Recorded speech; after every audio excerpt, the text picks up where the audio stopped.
De todos ellos, personalmente el que me trae más problemas es este patrón, el intersticial. Tal vez ese es uno de los más complejos, ¿ya? Ahora, esto solito es parte de una charla extensa, pero ahora vamos a resumirla. Y como en todo, la clave, ¿qué cosa es? El lobulillo pulmonar secundario. Entonces, el, la alteración del armazón del lobulillo pulmonar secundario es el intersticio, es el patrón intersticial. El método de examen para evaluar ese intersticio definitivamente es la tomografía. La radiografía no es útil para evaluar el intersticio. ¿Ya? Tiene que ser con tomografía. Miren, la tomografía computarizada de alta resolución. El intersticio se distribuye tanto en el lobulillo como en el pulmón. Miren, en el lobulillo. Por eso es importantísimo el lobulillo. Hay intersticio aquí, en el eje peribroncovascular, a eso se llama intersticio peribroncovascular. Hay intersticio aquí en la periferia, en la pared del lobulillo, este se llama intersticio periférico, intersticio septal. Y hay intersticio intralobular, este que está por acá, ¿ve? Este es el intersticio intralobular. Entonces, habrán patologías que predominantemente afectan el intersticio peribroncovascular. Hay otras que predominantemente afectan el intersticio septal y así vamos disminuyendo la amplia patologías, el amplio diagnóstico diferencial de alguna patología del intersticio. ¿Ya? Entonces, clave es ver la distribución dentro del lobulillo. También se ve la distribución dentro de todo el pulmón, ¿ya? Si es periférico, si es central. Miren, periferia, a 3 centímetros de la periferia, y todo eso se llama periférico. Miren, no solo porque está por acá, sino puede estar aquí a nivel del mediastino también, perdón, hacia la pleura del mediastino. A todo eso se llama periférico, y a todo esto de acá que está aquí en amarillo es central del pulmón. Y entonces, cuando evaluamos, cuando reconocemos, decimos, ah, miren, acá está alterado el intersticio. Segundo paso es ver la distribución. ¿Es axial o periférico del lobulillo? ¿Es superior o inferior? Afecta más el ápice, afecta más las bases. Afecta más la parte anterior, afecta más la parte posterior. Afecta el peribronco vascular o afecta el septo o afecta el intralobular. Entonces, esas características las tenemos que evaluar. Entonces, el patrón intersticial es una manifestación radiológica de quién? De la enfermedad pulmonar intersticial. ¿Y qué cosa es la enfermedad pulmonar intersticial? Mejor conocida como enfermedad pulmonar infiltrativa difusa. Entonces, comprende un amplio grupo de enfermedades heterogéneas, agudas, crónicas, de causa conocida o desconocida, como dice acá el cuadrito. Tienen manifestaciones clínicas, funcionales y radiológicas similares. Esa es la complejidad. Muchas enfermedades intersticiales se manifiestan con los mismos síntomas. ¿Cuál es el principal síntoma de la enfermedad pulmonar infiltrativa difusa, enfermedad intersticial? Como afecta acá, miren, acá tenemos el espacio aéreo, acá está el glóbulo rojo, entre el glóbulo y el espacio ahí se intercambian los gases, el CO2 y el oxígeno. Como está alterado este intersticio, engrosado, fibrótico, lo que quiera, entonces ese intercambio se va a ver afectado. Entonces la principal manifestación de la enfermedad intersticial va a ser la disnea. ¿Ya? Sin embargo, no existe una barrera mecánica que me diga, mira, acá afecta el intersticio, ya no afecta a este vaso, ya no afecta al espacio.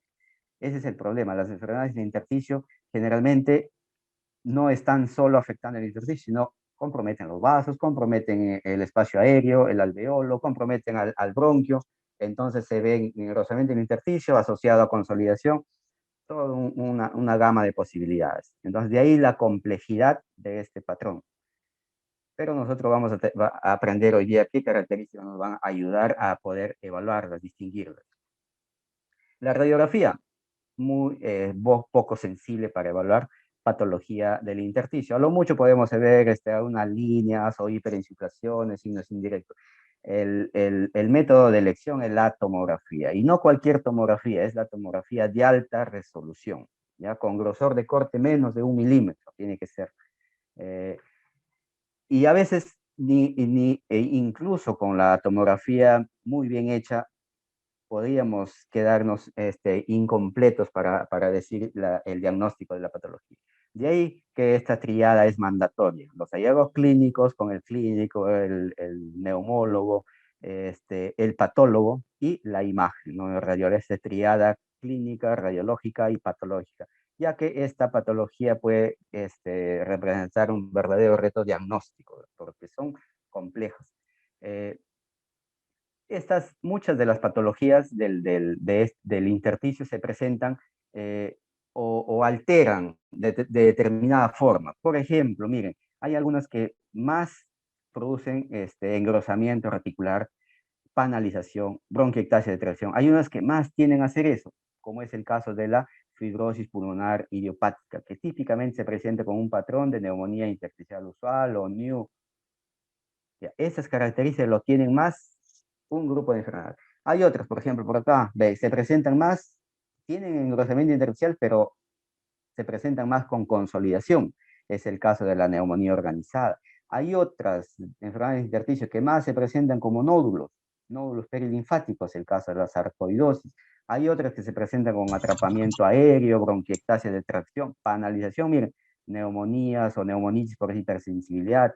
Hay otras que tienen bronquiolectasia de tracción, vidrio de lustrado, reticulación sin panalización. Es el caso de la neumonía intersticial no específica. Y así, entonces, hay patologías que tienden a presentarse con no todos los hallazgos o los patrones de engrosamiento intersticial, sino con determinadas formas más precisas. Entonces, eso es importante reconocerlo y vamos a aprender más o menos cómo reconocer eso. Existen formas de presentación de la enfermedad del intersticio. Estos 2, 4, 5 patrones de presentación de la enfermedad del intersticio. Un patrón es el propiamente engrosamiento intersticial, el patrón lineal reticular. Otro es el patrón mixto, ¿no? Nodular con reticular o retículo nodular. Puede presentarse como de baja densidad, ya sea como enfisema, quistes, todo lo que traduzca baja densidad, o como alta densidad, vidrio ilustrado, consolidación, o mixto, vidrio ilustrado con hipodensidades. Es el patrón de mosaico. Vamos a ir viéndolos uno por uno. ¿Cuáles son los pasos para interpretar esta enfermedad intersticial? Primero, identificar el patrón dominante. Primero tenemos que hacer es identificar el patrón dominante. ¿Qué cosa está predominando? Ya hemos dicho, ya mencioné, a ver si apagan sus micrófonos.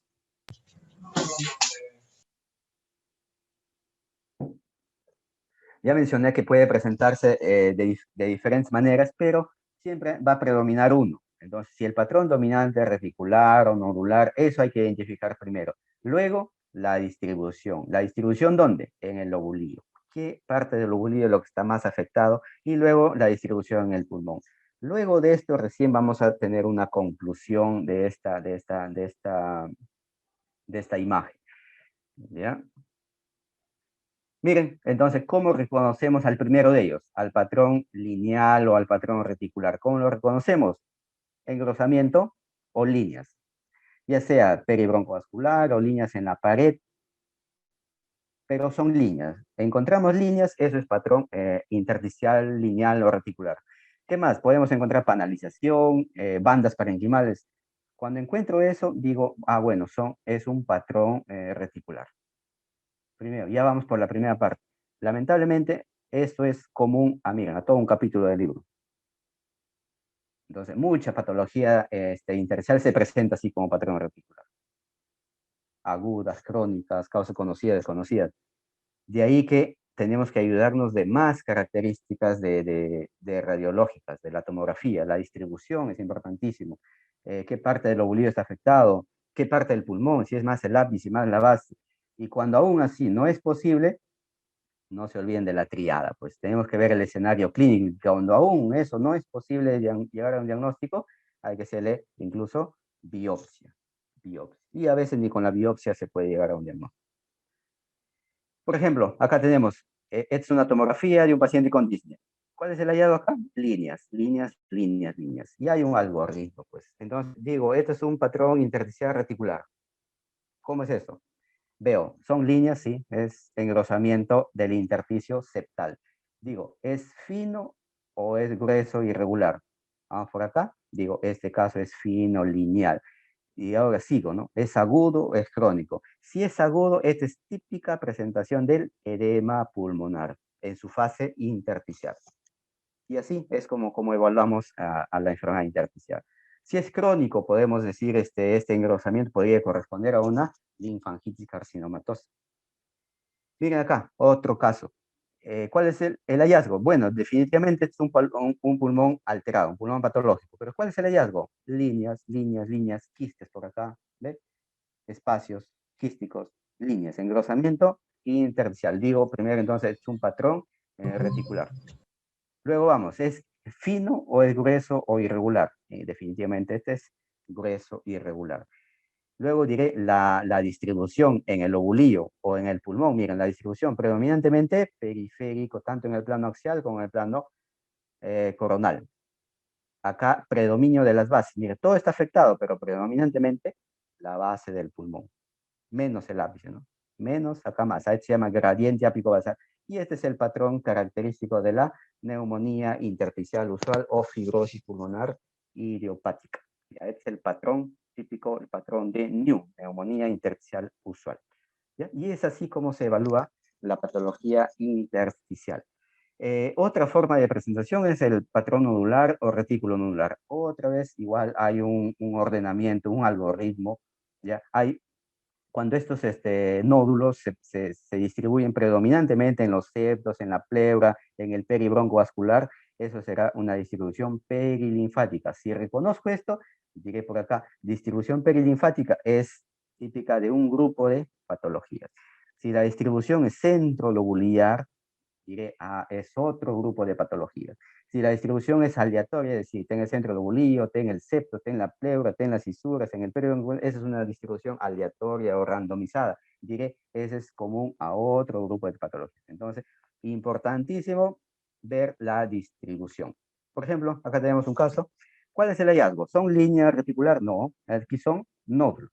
Nódulos, miren, puntitos, puntitos, pelotitas, pelotitas, nódulos, nódulos de diferentes tamaños. Ahora la distribución, veo, acá están contactando la pleura, bien, contactan la pleura. ¿Qué más? También están comprometiendo el peribronco vascular.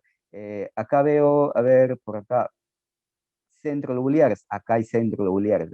Centrolobulares, contactan la pleura, el peribronco vascular. Acá, esta es la cisura pleural, está un nódulo en la cisura. Entonces, esta es una distribución nodular aleatoria. Me queda por acá. Sigo evaluando, miren, nódulos que contactan la pleura, distribución aleatoria, y vemos, acá tenemos una masa, miren, entonces se trataba de ¿qué? De una cáncer de pulmón con diseminación, con metástasis al resto del pulmón. ¿No? Entonces, así se va evaluando esta patología importantísima, entonces, la distribución. El otro patrón es disminución de la atenuación, o sea, aire. Pueden ser enfisema centrolobular, quistes, bronquiectasia, bronquiolectasia de tracción, panalización. Y otra vez la patología es diversa. ¿Qué me dirá, qué me estrechará el diagnóstico diferencial de esto? La distribución. Cuando eso no es posible, otra vez la triada. Por ejemplo, acá vemos, ¿cuál es el hallazgo acá? Hipodensidad, disminución de la atenuación. La distribución, todo el lobulillo está afectado. Este es típico de un enfisema panlobular. Acá, quistes de diferentes tamaños, desordenados, predomina de la base. Esto es panalización, típico de ciertas patologías. También se puede presentar como aumento de la atenuación, ambos cosas. Vidrio ilustrado que ya mencionamos o consolidación. Como ya mencionamos un poco la consolidación, ahora vamos a ver un poquito qué es el vidrio ilustrado. ¿Qué traduce el vidrio ilustrado? El vidrio ilustrado es ese aumento tenue de la densidad que me permite ver todavía los vasos sanguíneos, o sea, no llega a ser consolidación, puede producirse efectivamente por ocupación del espacio aéreo, o sea, puede ser el inicio de un patrón alveolar, puede ser por engrosamiento del intersticio, puede ser por atelectasia parcial o por ingurgitación venosa, o sea, congestión pulmonar. Entonces, es un patrón muy inespecífico. ¿Ya? Tenemos que evaluar más cosas para decir a cuál de estos corresponde el patrón de viroilustración. Entonces, aquí, ¿qué cosa es el hallazgo aquí? Es un aumento de densidad. ¿Este aumento de densidad llega a ser consolidación? Si fuera consolidación, no vería los vasos. En este caso, este aumento de densidad sí me permite ver los vasos. Entonces digo, ah, ya, este es un vidrio deslustrado. Igual hay un algoritmo. Tengo que ver si hay engrosamiento septal, no hay engrosamiento septal. En este caso, sin engrosamiento septal, veo por acá hay un grupo de patologías que se presentan así. Acá, ¿hay un vidrio ilustrado? Sí, pero sí hay engrosamiento septal. Acá se ven los lobulillos, miren. Este es típico patrón de empedrado, crazy paving. ¿Ya? Es un vidrio ilustrado asociado a engrosamiento del intersticio. Este es propio de otro grupo de patologías. Y así voy analizando. El otro es una consolidación, ¿no? Otra forma de presentación de la enfermedad intersticial. Consolidación. Esto puede ser cualquier patología que presente con consolidación. Veré otras características, la distribución, por ejemplo, este es periférico. Miren, aquí fácilmente podría ser un COVID por la distribución, pero veo otras características que no lo tiene el COVID. Por ejemplo, acá tiene dilatación de los bronquios, bronquiectasias. Entonces esto ya no, pues esto ya no es COVID, es otra cosa por la distribución.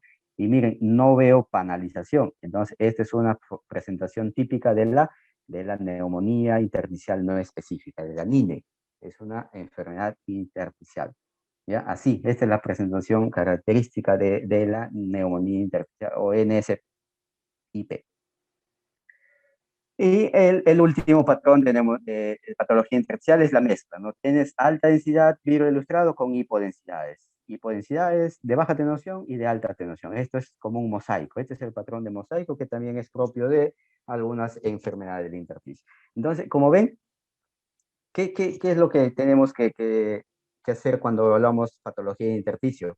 Primero, reconocer cuál de estos patrones es. Luego, importante es la distribución. Distribución es clave para acercar o estrechar o evaluar en general a una imagen en el contexto de una patología del intersticio. Muy bien. ¿Ya se cansaron? Mireya, ¿seguimos? Sí, doctor. Los chicos, a ver, no sé qué dicen si ¿No hay desean preguntas? unos minutos. Por ahora no han escrito preguntas. Ah, muy bien. No, A ver, pensaré que están entendiendo. Pero si tienen dudas, a sí, ver, anótenlas y luego ok. las hablamos, ¿ya? Nódulo y Sí, masa. doctor. Piden un receso. No sé si está bien 2 minutos. Ya, 2 minutos. Quedan 1 minuto 58.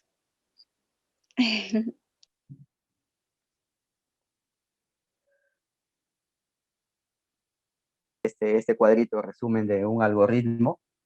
Tengo que ver cómo están los vasos, cómo están el calibre de los vasos.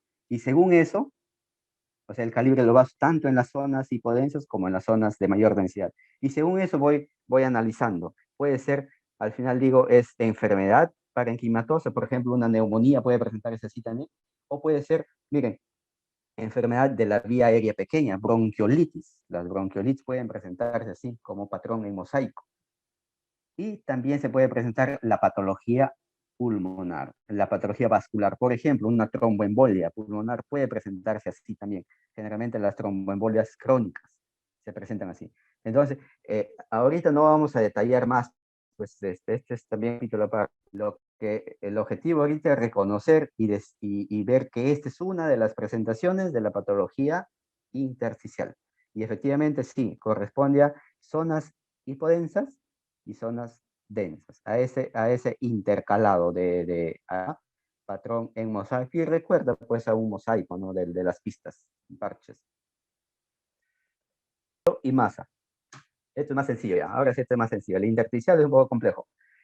Nódulo, cualquier opacidad. Opacidad moderadamente, este es Fleischner. Fleischner es la sociedad que define los términos, la terminología. Nosotros no decimos patrón alveolar o nódulo porque se nos ocurre. Hay una terminología, es un diccionario radiológico. Les recomiendo que lo lean, es la terminología de la sociedad Fleischner. ¿Ya? Entonces, ¿qué dice Fleischner? Una opacidad al menos moderadamente delimitada, no mayor a 3 centímetros. Eso es nódulo pulmonar. Y hay subclasificaciones. Micronódulo cuando es menor de 3 milímetros y masa más de 3 centímetros. Entonces, micronódulo hasta 3 milímetros. Masa, perdón, nódulo hasta 3 centímetros y masa más de 3 centímetros. Así es como se definen.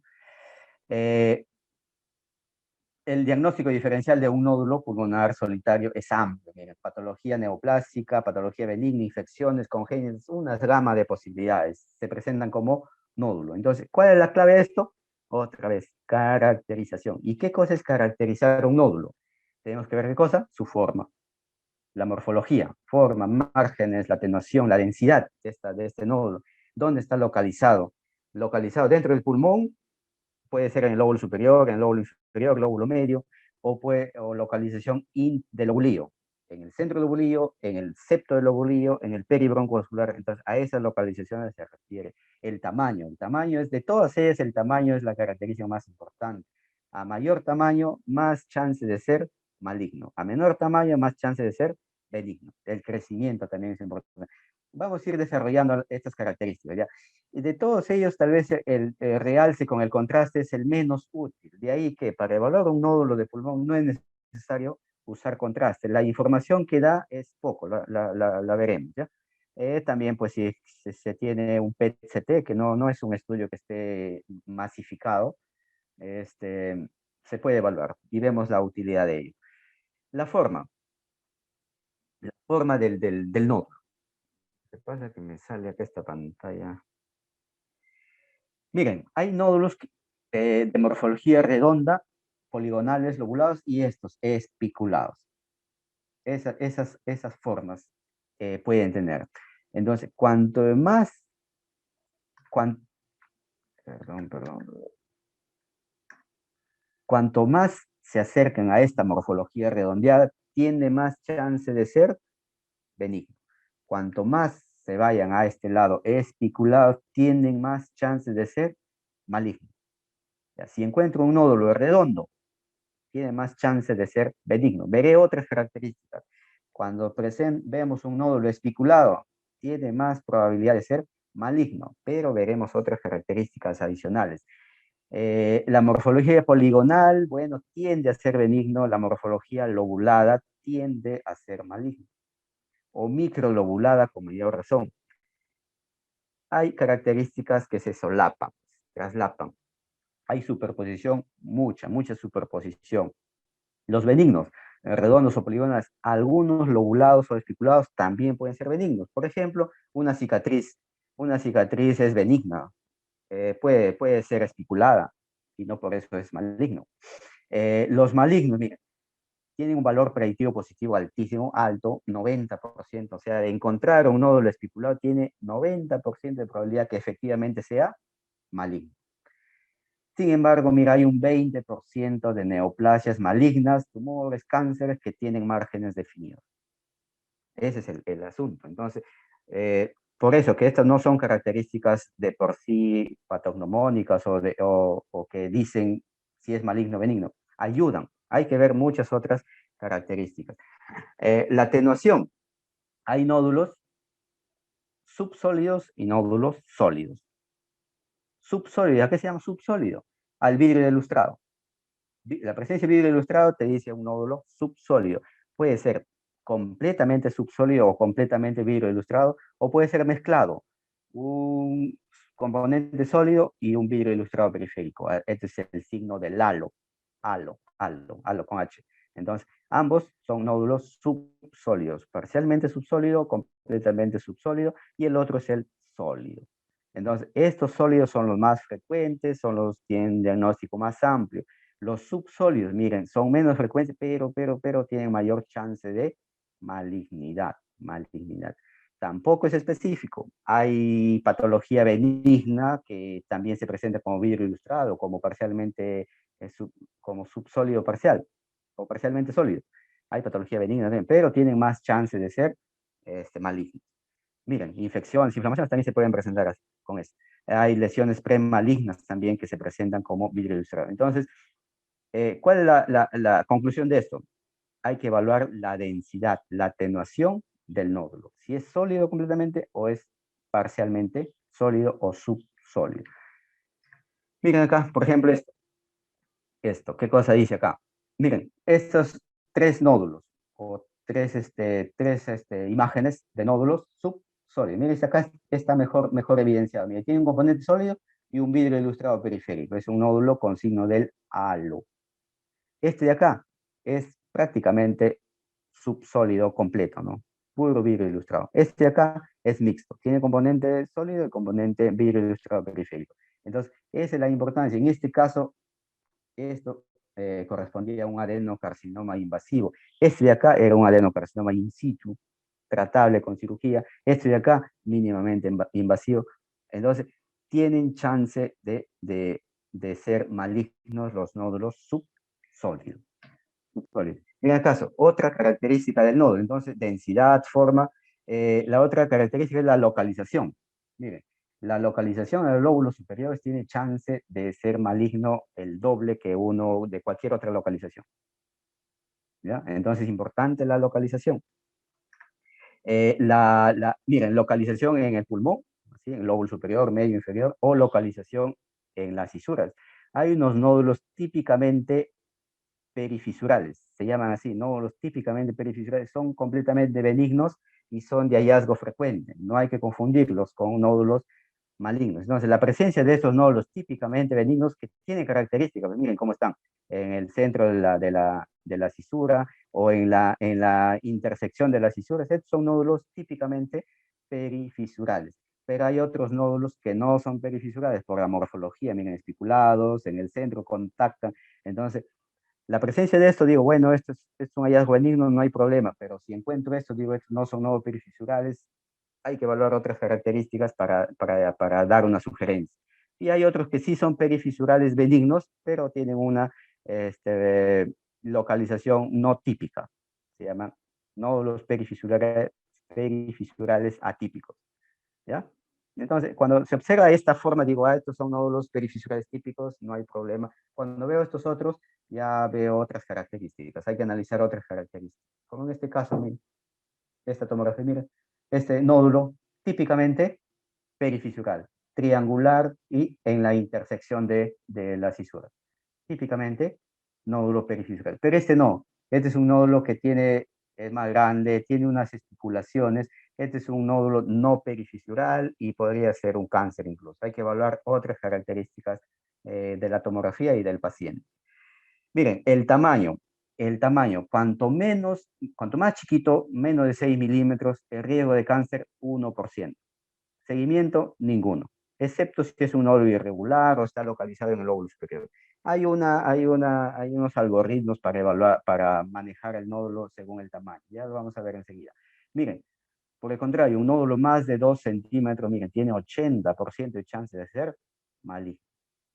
El tiempo de duplicación. Los benignos o se duplican muy rápido o se duplican muy lento. Pero los malignos ya se ha estudiado y más o menos el tiempo de duplicación es de 20 a 400 días. De ahí que se hace seguimientos a los 3 meses o al año, a los 2 años, ya por esta posibilidad. Mira, hay este otro chance del adenocarcinoma in situ que son lentos, indolentes. Miren, se pueden duplicar hasta en 800 días. Eso significa que si le hago seguimiento a un nódulo al año y si está igualito, no puedo quedarme con los brazos cruzados y decir, ya no hay problema, ¿no? Hay esta posibilidad, mira, de este adenocarcinoma in situ que puede demorar, es lento en duplicarse, de ahí que los seguimientos se hacen al año, a los 2 años, hasta los 5 años de un nódulo, cuando se opta por seguir. Por ejemplo, acá, este es un caso, miren, a ver, 2015, 2016. 2016, acá, nódulo en el lóbulo superior derecho, morfología lobulada. ¿Cuánto mide? Acá tiene 11 milímetros su diámetro mayor. Volumen. Ahora los equipos tienen software pues, que nos permiten calcular volúmenes. En este caso, miren acá, este es el nódulo en 3 dimensiones, en 3D, y podemos calcular volumen. En este caso tenía 327 milímetros cúbicos de volumen. Entonces, ¿cuánto mide? 11. Y vemos en el estudio previo, 2015, un año antes, sí, un año exactamente, o 12, 13 meses, ¿cuánto medía? 185. Hay un evidente aumento de tamaño. Miren, si vemos por el diámetro, prácticamente podría pasar desapercibido. Miren, ¿cuánto mide el diámetro mayor? 11.2 y el otro diámetro 11.7. De repente el ojo al ojo, podríamos no detectar ese aumento de tamaño. pero las máquinas son lo que hacen, determinan esto, el volumen es más sensible y evidentemente hay un aumento de volumen. Y esto correspondía a un adenocarcinoma. Eh, este es otro nódulo, miren, nódulo subsólido. Tienen sólido y vidrio ilustrado. 6 meses de seguimiento, desapareció. Confirmado que esto es un nódulo benigno, infeccioso a la cabeza. Otro nódulo, irregular, sólido, irregular, 2013, en marzo, en enero, prácticamente no hay variación. Entonces, ¿qué diríamos? Un nódulo estable, todavía no hay chance, pero miren, este mismo paciente tenía estudios más antiguos, 2012, 2012 al año. ¿Y qué observaban? Miren, un evidente aumento de tamaño. Entonces, no es suficiente con ver un estudio previo, hay que ver todos los anteriores. Y ahora con los sistemas de PACS que tenemos en el hospital, nos permiten guardar las imágenes por largo tiempo. Entonces, si hay esa posibilidad, hay que buscar los estudios previos cuando se encuentra un nódulo así, para ver si es que este nódulo ya lo tenía pues hace 5 años y está igualito, bueno, tranquilo, nomás es una cicatriz, podría ser. Pero en este caso, miren, no, pues hace un año estaba chiquito, ahora está grande, evidente crecimiento, y esto fue un adenocarcinoma. Entonces, el tiempo de duplicación es importante. Otra característica que evaluamos en los nodos es la calcificación. Miren, una calcificación difusa, central, popcorn, palomitas de maíz, típicamente benignos estas calcificaciones, o periféricas, laminares periféricas. Estas son características de calcificación benignas. Hay otras características indeterminadas que tienen chance de ser, no te dice que son malignas, sino que te dice que tienen chance de ser maligno, tiene chance. Las excéntricas, por ejemplo, o las amorfas, ¿ve? Amorfas. Pero no hay que confiarse, hay que ver siempre el escenario clínico, hay, como dice ahí, calcificaciones que parecen benignas y si hay una neoplasia de fondo primaria, podría ser una metástasis. Por ejemplo, calcificaciones grandes y pueden corresponder a metástasis de cáncer o tumores óseos. ¿Ya? Hay que ver siempre el contexto clínico del paciente. El contenido, la densidad. Miren, vemos un nódulo hipodenso, le mido las unidades Hansen y me dice que esto es grasa, estas son las unidades Hansen que se puede hacer con la tomografía. Listo, esto es un amartoma y no hay problema, esto es un nódulo benigno. Entonces, esa posibilidad nos da la tomografía. Eso no se puede hacer con una radiografía definitivamente. ¿Ya? Entonces, la densidad, la presencia de grasa, dice, esto es un nódulo benigno, un amartoma. A esto quería llegar, el contraste. El contraste tiene poca utilidad. Miren, tiene ciertas condiciones y es muy engorroso. Miren, hay que hacer es en nódulos mayores de 7, o sea, nódulos grandes. En nódulos más chiquitos no tiene mayor utilidad. Tienen que ser redondos, bien circunscritos, no tienen que tener calcificación, sin vidrio ilustrado, sin cavitación. O sea, quiere muchos requisitos para que tenga valor el contraste. Y necesita contrastes dinámicos, no solo una sola fase, al minuto hay que hacerla a los 2 minutos, a los 4 minutos, para ver en uno de ellos la captación con el contraste. ¿Y cuál es su utilidad? Básicamente la utilidad es el valor predictivo negativo que tiene alto. O sea, la ausencia de captación, o si captó menos de 15 unidades Hansen, te dice que tiene alta chance de ser benigno. Pero si vemos captación de contraste, no puede asegurarnos que eso es maligno, nada. Entonces, la utilidad del contraste es más por su valor predictivo negativo. Si veo que un nódulo no captó contraste, bueno, digo, esto es muy probable que efectivamente sea benigno. Pero si veo un nódulo que captó contraste, no es suficiente, no me puede confirmar que eso es maligno. ¿Ya? No sé si me logra entender, dejar entender. ¿Ya? La utilidad es de su valor predictivo negativo.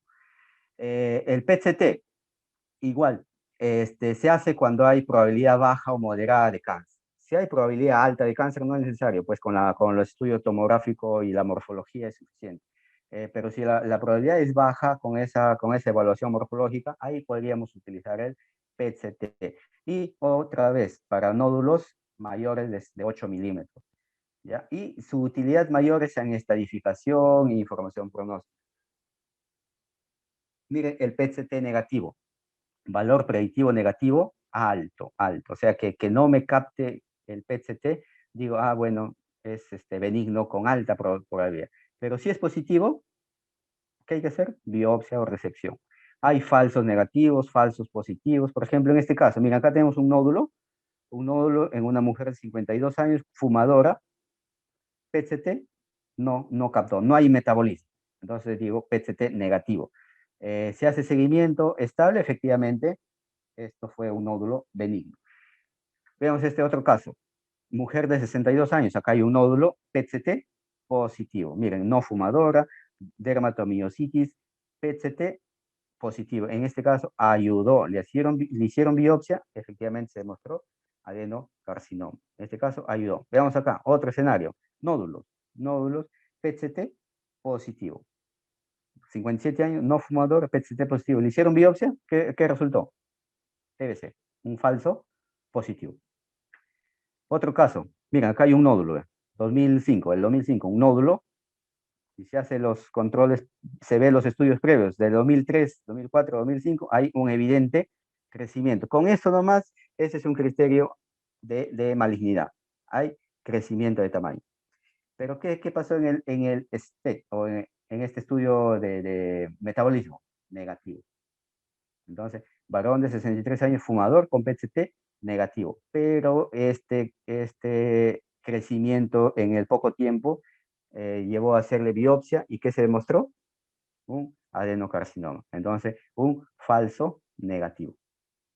¿Ya? Entonces, estos estudios, por más que sean avanzados, modernos, no son del todo fiables. Tienes que tener un escenario o unos requisitos para hacerlos, y la interpretación también es importante, ¿ya? Básicamente, entonces, para evaluar un nódulo es la morfología del nódulo y las características que hemos mencionado. Entonces, hallazgos que sugieren etiología benigna, morfología, perifisurales, calcificaciones, todo eso. Hallazgos que sugieren malignidad, la edad es importante, la historia del tabaco, el tamaño del nódulo. A mayor tamaño, más chance de ser maligno. A ver, miren, esta es la guía Fleshner para evaluar un nódulo pulmonar. No vamos a desarrollar la guía, básicamente es para mostrarle que sí, efectivamente hay una guía que nos dice qué hacer. Tenemos el corte es 6 milímetros, un nódulo de 6 milímetros en pacientes con bajo riesgo, no seguimiento, y así. El nódulo mayor de 8 milímetros, o en volumen, miren, el volumen que se puede calcular, hemos dicho, ya lo mencioné, el software que se usa para calcular el volumen del nódulo, y ahí está. Y te dice qué hacer con el nivel de recomendación. Entonces, esto es lo que hacemos en la práctica diaria cuando analizamos un nódulo. O sea, tenemos guías de manejo. ¿Ves? Para los nódulos múltiples, para los nódulos subsólidos, existen guías. Eh, los factores que aumentan el riesgo de malignidad de un nódulo: edad, la morfología, la historia, el tiempo de duplicación. ¿Ya? Entonces, para evaluar un nódulo se tienen en cuenta muchos otros factores. Miren, otro en un cuadrito, hay bajo riesgo, riesgo alto, probabilidad de malignidad. Entonces, estos factores ayudan, tenemos que tomarlos en cuenta al momento de evaluar un nódulo. Miren, esa guía que les mencioné en el cuadro, así con flechitas en un algoritmo. Entonces, todo esto hacemos nosotros. Tenemos un nódulo, 6 milímetros, sin seguimiento, ahí nomás, stop. Pagamos el seguimiento, tranquilo, no hacemos nada. El riesgo de cáncer, menos de 1%. Por el contrario, miren, tenemos un nódulo más de 8 milímetros. ¿Qué se hace? Seguimiento en 3 meses, o PET-CT o biopsia. ¿De qué dependerá? De los factores de riesgo adicionales que se cuentan. Y así hacemos. Miren, nódulos múltiples, con nódulos en vidrio ilustrado, nódulos mixtos, los subsólidos. Igual, vemos si son menores de 6 milímetros, no hacemos nada, hacemos seguimiento cada 6 meses, al año, a los 2 años, todo una forma de trabajo cuando es un nódulo. Por ejemplo, acá, miren, nódulo en vidrio ilustrado único. 2 años de seguimiento, hay un crecimiento evidente. Miren, nódulo vidrio ilustrado creció. Nódulo vidrio ilustrado, aquí estaba chiquito, aquí está grande. Biopsia, maligno, adenocarcinoma. Acá, nódulo. Miren, 2010, 2012, 2013. 2010 al 2012 no se veía mucho crecimiento. 2012 a 2013, un año, crecimiento evidente. Resección quirúrgica, adenocarcinoma invasivo. Entonces es importante no solo ver la morfología, densidad, es importante el tiempo, el seguimiento. Acá, nódulo grande, ¿ve? Subsólido, 2013, julio a noviembre, desapareció. Demostrado benignidad. Otro nódulo, miren, acá está, nódulo subsólido, 3 meses, crecimiento del componente sólido. Cirugía, cáncer de pulmón, adenocarcinoma. Esta es una mujer de 70 años, miren, con un nódulo subsólido. Nódulo, acá tiene componente sólido, acá subsólido, vidrio ilustrado periférico. Incidental, ¿cuánto medía esto? Más de 2 centímetros, ¿no? Se optó por resección, adenocarcinoma invasivo. Miren, este otro casito, acá hay un nódulo. Nódulo parailiar derecho. Ahí no podemos decir más cosas. En la radiografía, pocas características. Una radiografía incluso puede ser normal. Miren, en la tomografía, mujeres de 60 años con melanoma maligno conocido ya, quimioterapia, neutropenia febril. Esta es la tomografía. ¿Qué encontramos? Nódulo subsólido, predominantemente sólido con vidrio ilustrado periférico, signo del halo. Esto, con el contexto clínico de neutropenia febril, esto correspondía a una aspergilosis invasiva, una patología infecciosa por un hongo, ¿ya? Que se presentan así también. Se lo manejó y esto hubo remisión. Hay un algoritmo también de los nodos subsólidos múltiples, igual. Miren, la evaluación de los nódulos múltiples, igualito, hay que ver si son intersticiales, alveolares, el patrón de distribución. Importantísimo el patrón de distribución en una tomografía. Y acá está el algoritmo, otra vez que ya hemos visto, pueden ser perilinfáticos, centroduliares o aleatorios. Y según eso, estrechamos el diagnóstico diferencial. Si hay una distribución predominantemente perilinfática, estas son las patologías que más pensaré. ¿Ya? Sarcoidosis, neumoconiosis, linfangitis carcinomatosa, amiloidosis, como en este caso, ¿ve? Linfangitis carcinomatosa. Múltiples nódulos perilinfáticos. Nódulos perilinfáticos, linfangitis carcinomatosa. Entonces, la distribución es clave. No vamos a desarrollar esta patología. El objetivo es que entiendan qué es lo que evaluamos. Entonces, detectamos, luego la distribución es clave. La distribución centroduliar a la cabeza, pues, infecciones, patología infecciosa. ¿Ya? Miren, acá, nódulos centrolobulares subsólidos y múltiples. Esto es patología infecciosa a la cabeza, en este caso bronquiolitis respiratoria. Un patrón particular centrolobular es el árbol en brote, el famoso árbol en brote, que semejan a estos árboles de brote, ¿no? ¿Ves? Como el dibujito, y acá están. Típicamente se ven como troncos y ramitas. ¿Ves? Acá están, troncos, ramitas. Este es el típico patrón de árbol en brote. Es común a muchas patologías. A la cabeza, la patología infecciosa. Si esto está asociado a una cavidad, eso es TB hasta demostrar lo contrario. Y así es como los evaluamos. El último es la distribución aleatoria, pues randomizada. Múltiples nódulos perifisurales, pleurales, centroduliares, es típico de TB miliar, infecciones fúngicas, metástasis, como en este caso, miren, señora, mujer, 88 años, neoplasia de mama, y acá, nódulos randomizados, esta es una metástasis. Otro paciente varón, cáncer de colon, nódulos aleatorios, metástasis pulmonar. Paciente con cáncer de testículo, nódulos aleatorios, muchos lados, sin una distribución propia. Esto es metástasis hematógena. Y la T miliar también no se queda atrás, tiene esa distribución también randomizada. ¿Ya? T miliar, micronódulos. Cuando vemos una lesión mayor de 3 centímetros, eso como se llama masa. Igualito que el nódulo, hay que evaluar las características propias de la lesión y por ser masa ya tiene muchísimo mayor chance de ser maligno. Entonces, una masa pulmonar tiene alto chance de ser maligno por su tamaño simplemente, por su tamaño. A mayor tamaño, eso es más chance de malignidad. Sin embargo, hay patología benigna. Por ejemplo, aquí es una masa grande, pero le medimos las unidades Hansel, tiene contenido líquido, Y a pesar que es grande, es un quistidatídico y no es un cáncer. Entonces, no es suficiente el tamaño, hay que ver más características, la densidad y todo lo que hemos dicho del nódulo. Finalmente, vamos a hablar de la cavidad. A ver cómo estamos con el tiempo. Uy, falta poco.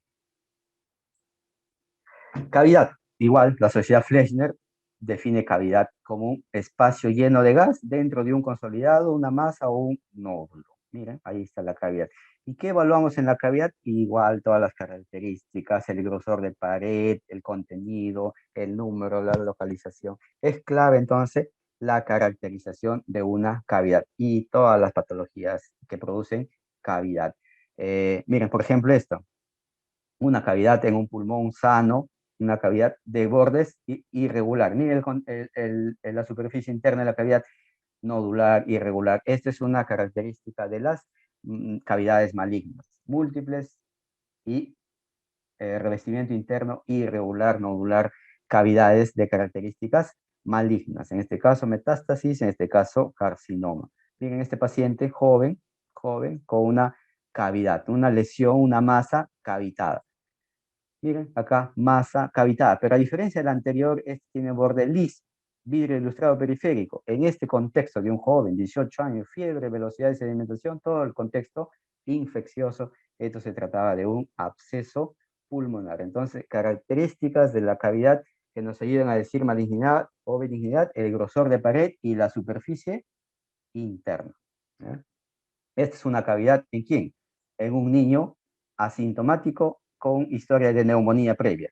Tomografía, ahí está la cavidad de pared fina. Esto pues en un niño asintomático, no voy a decir absceso ni cáncer. Esto se trataba de un neumatocele como secuela de una neumonía. Miren, pueden ser múltiples, luego hablamos el número, ya en este caso embolia séptica por la distribución. Miren, los infartos, la tromboembolia pulmonar también produce lesiones cavitadas, periféricas en cuña, eso es típico de los infartos de pulmón. Y también tenemos estas otras nódulos con estos signos, el signo del aire creciente o el signo del monod, son cavidades con una bola de hongos, este es el típico del micetoma, y esto es con el signo del aire creciente, ¿ves? La aspergilosis, cáncer de pulmón también se presentan, la tuberculosis se presentan así, son nódulos con este halo en semiluna creciente. Esto es característico de estas patologías. Miren, en este caso, paciente con unas cavidades y unas bolas, unos nódulos en el centro. Son típicos de los micetomas. Esta es una cavidad grande, miren, de un niño de 2 años con insuficiencia respiratoria, cavidad grande, pared fina. Esto ya no es, no diría acá, no tiene nada para maligno. Esto se trataba de una bula gigante. Entonces, eso es lo que evaluamos nosotros en las cavidades, la pared, el tamaño, el número, la localización.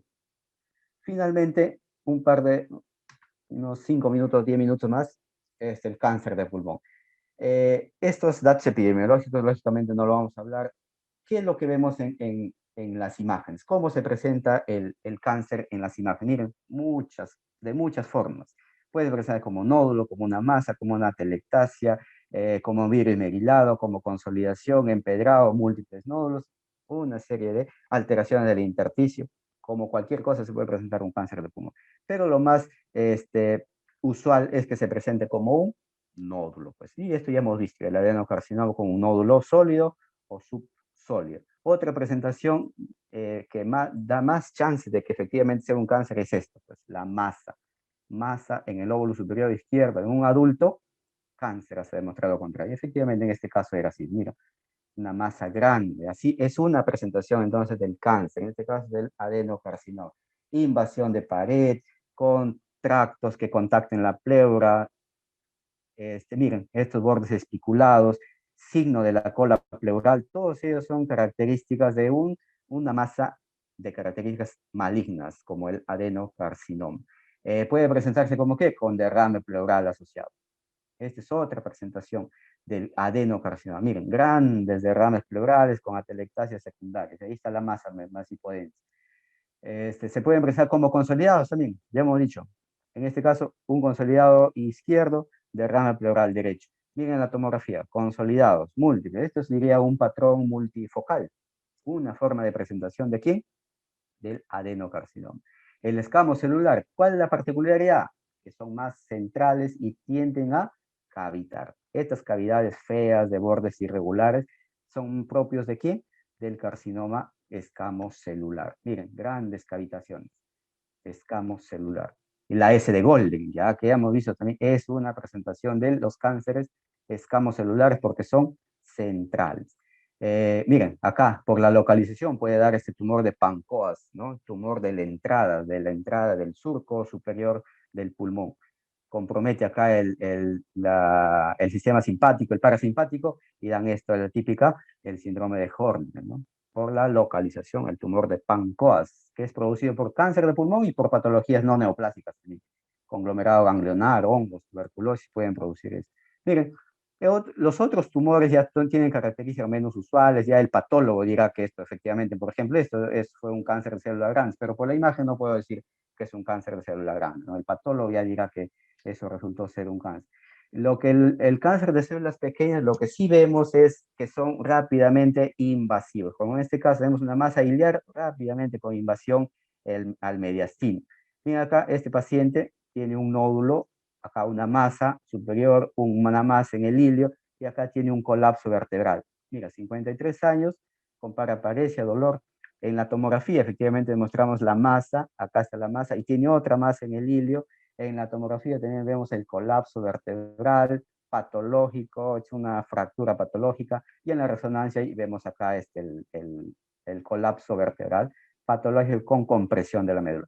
Entonces, los cánceres de células pequeñas invaden rápidamente, se extienden, al diagnóstico ya están en otro sitio. Ya esa es la particularidad. Esta es una masa, por ejemplo, bien circunscrita en un joven no fumador, no pensaría en cáncer, ¿no? Como primera opción. Este es un quiste hidatídico. Entonces, ¿cómo se presenta el quiste hidatídico en el pulmón? Ya ustedes revisan toda la epidemiología. Cuando el hombre se convierte en una oveja, el quiste entra el quiste hidatídico afecta a los órganos. ¿Cuál de ellos es más afectado? El hígado, ¿ya? Y cuando afecta el pulmón, ¿cómo se ve? Generalmente es luego de la vómica. Luego de una vómica, historia de vómica, se ven grandes cavidades con nivel hidroaéreo. Miren, en la tomografía se ve el clásico signo del camalote, de la membrana del quiste hidatídico colapsada con aire y la historia reciente de vómito. Así es como se presentan los quistes hidatídicos. Miren esta radiografía, grandes masas pulmonares bien definidas a pesar de su tamaño, pero estas grandes masas en un joven no pensaré pues en cáncer como primera posibilidad. Hay posibilidad que sea infeccioso y entre ellos el quiste hidatídico. Finalmente les quiero presentar un casito que lo vi en el hospital. Miren, ¿cuál es el hallazgo acá? Un, una masa mediastinal. Miren, deforma acá el contorno cardíaco izquierdo en una mujer de 50 años. En la tomografía, miren, se ve una masa quística con una membrana interna. En la resonancia se ve esta masa quística con una membrana interna, pero la particularidad es su localización. ¿Dónde está? En el miocardio. En el miocardio. Miren, una masa en el miocardio con membrana en su interior. Se operó esta paciente y miren lo que se encuentra. Esta membrana es el quiste hidatídico intramiocárdico. En conclusión, entonces, clave es entender el lobulío pulmonar secundario. Los patrones los vamos a entender mejor sabiendo el lobulío pulmonar secundario. La enfermedad pulmonar intersticial es compleja, hay que tener muchas características para estrechar el diferencial. Entre ellas, la distribución es clave para evaluar la patología intersticial. Y la caracterización también es esencial para un nódulo, una cavidad, una masa. ¿Ya? Que hay que tener en cuenta el escenario clínico. Muy bien, esta es la fuente. La mayoría de casos son de la práctica diaria. Estas también lo pueden revisar. Fleischner le recomiendo que le den una leída. Ahí habla de la terminología. Acá está, Fleischner, la terminología radiológica. Bien, y eso ha sido todo por hoy. Muchas gracias. A ver, Mireia, no sé si hay alguna consulta. Sí, doctor. Muchas gracias por la ponencia. Hay dos preguntas. Dicen, ¿cuál es la diferencia entre neumatocele, quiste, bulla, blebs? Muy bien. Una serie de terminología. Miren, cuando vean la guía de la Sociedad Fleischer, ahí va a estar también especificado. Pero en general, hay una delimitación un tanto arbitraria para decir quiste o cavidad. Voy a empezar por ahí. Fleischer dice que quiste es cuando esa imagen de contenido gaseoso o aéreo tiene pared menor a 4 milímetros. Y cuando es más de 4 milímetros, ese es una cavidad. Bueno, pero eso es un tanto arbitrario. Van a encontrar bibliografías que dicen dan otro parámetro. Este, la bula. ¿Qué cosa es una bula? La bula es una formación quística de pared muy fina. Casi es imperceptible, más o menos 1 a 2 milímetros de grosor. Pueden ser congénitas o adquiridas y según la localización pensaré en una bula. Y un bleb es bula, pero por el tamaño le decimos un bleb. Cuando es menos de 1 centímetro, bleb, y cuando es más de 1 centímetro, bula. Les mostré el caso de un niño con una bula gigante, ¿no? No recuerdo muy bien, pero medía alrededor de 7 o 10 centímetros, me parece. ¿Ya? Esa es la definición de la diferencia de entre bula y bleb. Son lo mismo, fisiopatológicamente son lo mismo, los diferencia el tamaño. Neumatocele. ¿Qué cosa es neumatocele? Es una pseudocavidad. El neumatocele se produce, no tiene pared propia, es este tejido pulmonar. Por ejemplo, uno de los mecanismos es que se forma luego de una neumonía. Esa neumonía necrosó ese tejido y se va haciendo un espacio, se va formando un espacio. ¿Ya? Y la pared de ese espacio es el tejido pulmonar que está en los bordes, comprimido. Entonces no es una pared propia. Y eso es el neumatocele. Es una cavidad, a veces son grandes, pero generalmente son luego de una neumonía. Cuando ya se formó el neumatocele, ya el proceso infeccioso ya no está. Entonces estos pacientes están asintomáticos, ya no están con el proceso infeccioso. Lógicamente hay otras causas de neumatoceles, ¿no? Por ejemplo, el barotrauma también produce neumatoceles. La ingesta de otros líquidos, de hidrocarbonos, de gasolinas, también produce neumatoceles, ¿ya? Pero el hecho es el mecanismo de formación. El mecanismo de formación diferencia a una bula de un neumatocele, por ejemplo. Muy bien. No sé si está claro o falta Sí, algo. doctor. Hay otra pregunta. Dice si la radiografía no es útil para evaluar el patrón intersticial, ¿por qué muchas veces se informan en radiografía de tórax, fibrosis o enfermedad intersticial? ¿En qué se basan? Muy bien. En estadios iniciales, la enfermedad intersticial, la patología intersticial, definitivamente la radiografía no es útil. No es útil para una patología de intersticio en estadios iniciales. Eh, de todas las patologías del intersticio, una de ellas tiene una característica muy particular, que es el patrón de NEW, el patrón de neumonía intersticial usual. Generalmente ese patrón se presenta ya en estadios finales, es el estadio final de muchas patologías. Entonces, en ese estadio sí podría ser útil una radiografía porque sí es posible ver ese gradiente apicobasal, el intersticio engrosado, predominio en las bases. Ahí puede verse el patrón de New también en una radiografía. En las demás, su sensibilidad es bajísima, no es útil, definitivamente no es útil la radiografía. Ahora, ¿por qué se informa en radiografías engrosamiento intersticial? Eso ya es un defecto que se ve, ¿no? Lamentablemente. Lo que sí puede verse es el engrosamiento peribroncovascular en el ilio, como por ejemplo en la fase intersticial del edema de pulmón. Eso sí puede verse en una radiografía, pero hay un sobreuso del término probablemente. Eso es lo que puedo decirle.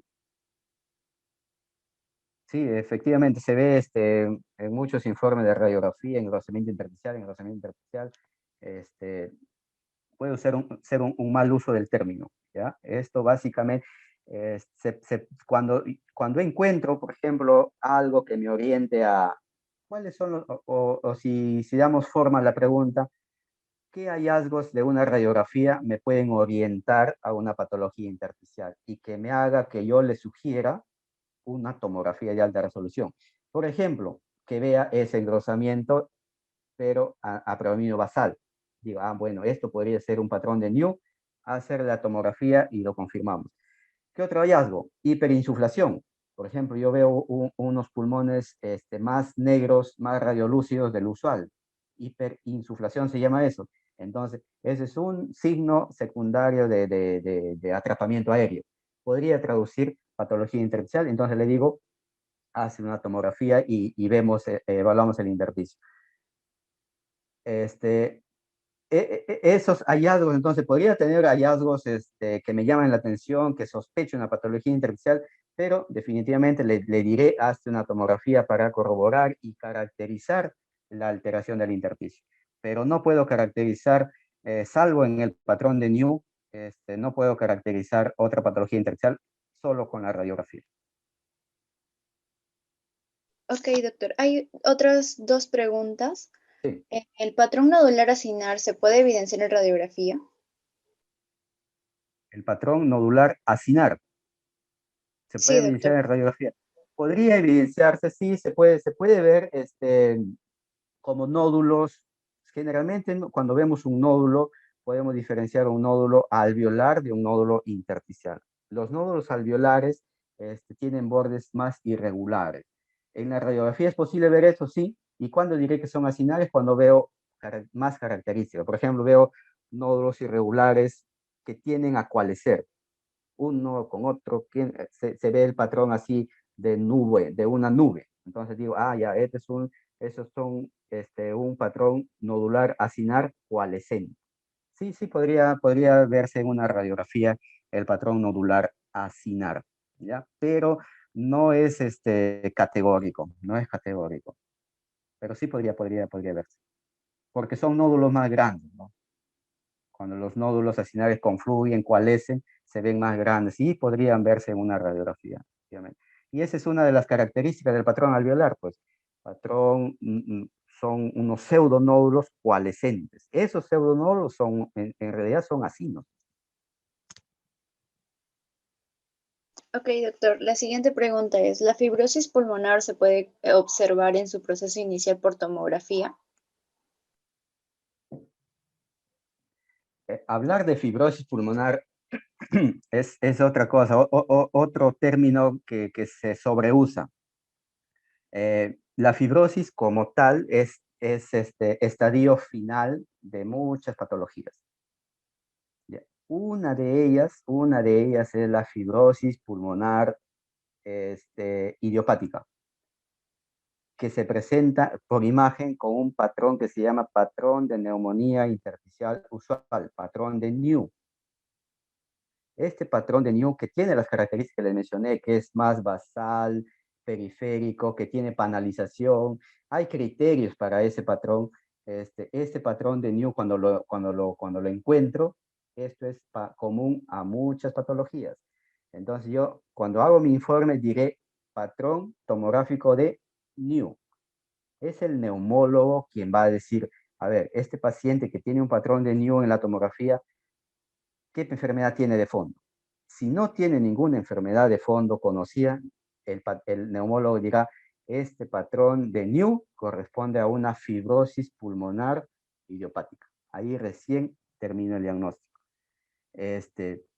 Sí, y hay otro tipo ese es aparte, esa es una entidad propia ya. Hay otras cosas que son fibrosis, pero no son New. Entonces, ahí va la terminología, ¿no? O sea, toda la cosa que se ve contract se llama fibrosis, se le dice fibrosis. Incluso se está usando ese término ahora para el COVID, ¿no? Las secuelas de COVID se está usando el término de fibrosis. En stricto sensu no es el término adecuado. Ya la fibrosis en sí es una alteración de la arquitectura este, tardía, es común a muchas patologías. ¿Ya? Así es que en estadios iniciales no podría decir qué patología va a llegar a una fibrosis. Por ejemplo, el COVID, que lo veo en estadio inicial, en estadio agudo, lo veo como consolidaciones periféricas. Eso potencialmente en el futuro, en un año así, podría haber alteraciones intersticiales, ¿no? Fibrosis pulmonar podría haber, pero no lo puedo decir ahora. ¿Ya? Entonces, la fibrosis como tal es un estadio tardío. Eso es en conclusión. Ok, doctor. Otra pregunta es, ¿cuántos años se debe hacer seguimiento a un nódulo? Ahí, eso es muy, muy importante. Se hace de 2 hasta 5 años. ¿Ya? Eh, como tal, en esos algoritmos que les he mencionado, entre 2 a 5 años se hace seguimiento. Si en 2 a 5 años está estable, se deja de seguir y se lo cataloga como un nódulo benigno. ¿Ya? Porque más de ese tiempo tampoco, pues el tiempo de duplicación de un nódulo más o menos es de 20 a 400 días, hemos hablado, ¿no? Hay algunos, como los adenocarcinomas lepídicos, que son más lentos en crecer, pueden crecer, incluso pueden duplicarse hasta en 800 días. O sea, si yo termino mi seguimiento en 3 meses, a los 6 meses y al año, si termino ahí, dejo de evaluar este grupito, ¿no? Que son excepciones, pero sí existen. De ahí que la evaluación, como mínimo, se recomienda 2 años hasta 5 años.